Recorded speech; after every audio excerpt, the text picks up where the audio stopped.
I am so thankful that I'm a teacher, and I teach, I teach in a classical Christian co-op, and I do the high school lit. What a surprise! And um, and and I occasionally get to go on a college campus, and then there's always protests. Like, it's like I can't go anywhere. I might as well just bring them myself. I mean, but, but I do think that this generation is very sloppy with their categories. By this one, I mean my young people. They're very sloppy with their categories. I think it's partly because they've just been weaned in social media with how many friends they have, and everybody's a friend, and you have to be a friend.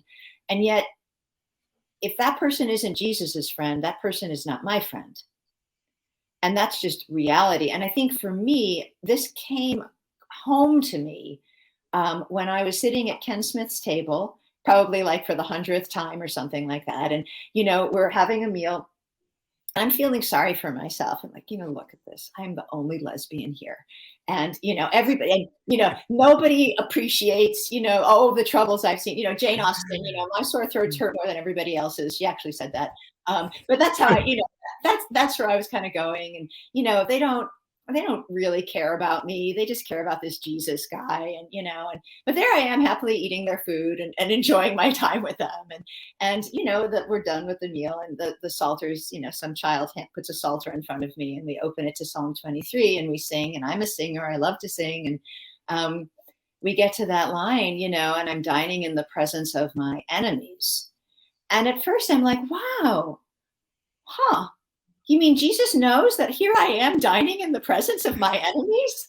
And then all of a sudden it hit me that I, the English professor, was reading this all wrong, and that I was the enemy.